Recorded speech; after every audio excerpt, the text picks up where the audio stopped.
All right, back today with a couple more cases that I've seen recently. One was in clinic and one was a telederm.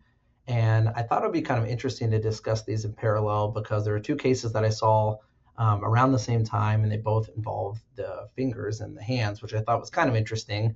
I thought there's some good takeaways and learning points here in terms of how these things can appear. Hopefully, it's not too distracting to split screen it like this, but these are the two cases that I saw recently. Another thing that was kind of interesting about them is that they occurred in patients of completely different demographics. So let's focus first on the case on the right. And so this is an older patient. It's a patient actually on dialysis who I'd seen for a long time for unrelated issues and then just sent me a message in the portal with a photo of this attached and said, hey, what's going on? And so what you're seeing here on the bilateral dorsal hands, there's these flaccid, non-inflammatory hemorrhagic bullae. And so you see them here. There's also some scarring here.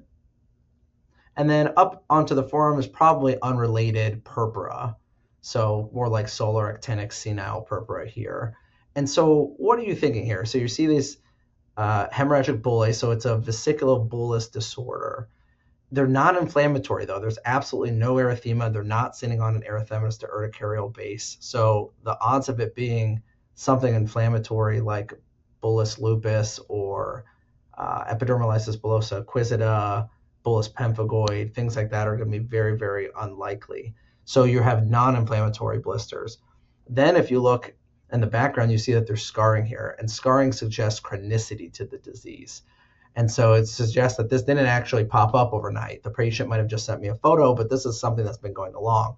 So the patients had prior blisters that have healed up and then scarred, leaving these areas here. So you have a non-inflammatory vesiculobullous disease on the dorsal hands that leaves scarring. And there's not that much that can cause this. This is pretty pathognomonic for one of two entities. The first is porphyria cutanea tarda, and the second is pseudoporphyria. So porphyria cutanea tarda is a photodistributed and traumatic induced vesiculobullous disorder, commonly on the dorsal hands, because that's an area that is a perfect combination of sunlight and trauma. And there's thought to be due to iron overload, due to the elevated porphyrins. You get this photosensitivity and fragility, which leads to this blistering disorder. And there's reasons why you can have the iron overload. You can have a genetic deficiency in the enzyme porphyrin decarboxylase, or one of those. UROD is the abbreviation. Or you could have acquired disease like hepatitis C, in particular, HIV, things like that. In this case, I actually think it's due to this patient having end-stage renal disease and being on dialysis. That's a known cause. If you don't get perfect filtration of iron, you can get iron overload. So suspecting that this was the cause, I sent the patient for porphyria testing, which actually confirmed porphyria cutanea tarda. I subsequently sent the patient for iron testing, which showed labs consistent with iron overload. So elevated ferritin, high iron saturation, low total iron binding capacity, and low transferrin.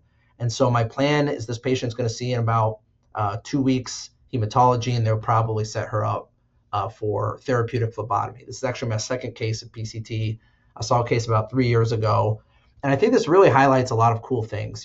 Cool things about dermatology, being able to pick up on this diagnosis, really helping this patient, could prevent this patient from iron overload that can lead to liver and even heart failure. The previous case a few years ago, I was the person who diagnosed it and led to phlebotomy and led to remission. And that patient already had some liver disease. It also highlights the fact, we can really use our morphologic clues to make the best diagnosis. Put it in the vesiculobullous bucket, eliminate inflammatory causes, then note that it's a chronic disease, then note that it's on the dorsal hand, so you're using your regional dermatoses.